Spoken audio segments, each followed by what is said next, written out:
Good afternoon, everyone. This is NTU News Report. Today we are going to talk about Sudan coup, tear gas fire at pro-democracy protests.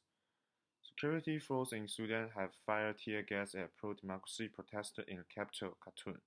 The demonstrators converged on the presidential palace for the second time in a week, but were met by a heavy security presence.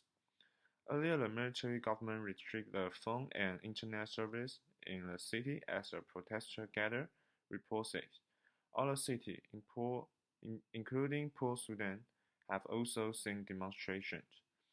Last weekend, hundreds of thousands of demonstrators marched through Khartoum demanding civilian rule by restored after the military coup on October 25. More than 100 people were injured in clashes with police in last week's protest. The security force were also accused of sexual abusing more than a dozen women and girls. Activists had planned a series of street protests for Saturday.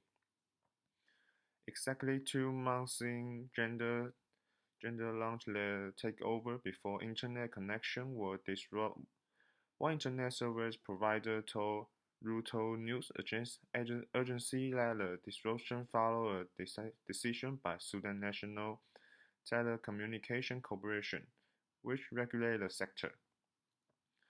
Additionally, security forces have been deployed across the capital, officials say, and the local media report that some bridges over the Nile River connecting Khartoum to other cities have been blocked. A doctor union allied earlier to the protesters said security forces have fired tear gas and stun grenades inside the hospital as they were pursuing the injured. Coup leader General Fattah Abraham has defended October military takeover, alleging that the army acted to prevent a civil war because political groups have been inciting civilians against the security force.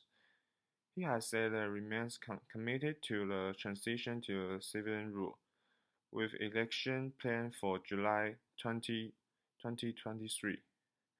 However, it is unclear how much power the new civilian government will have, as it will be subject to military oversight. The general was also warned that protests could impair a smooth democratic transition. Pro-democracy activists accused the military of stealing the revolution that led the long-serving ruler Omar al-Bashir being ousted in 2019.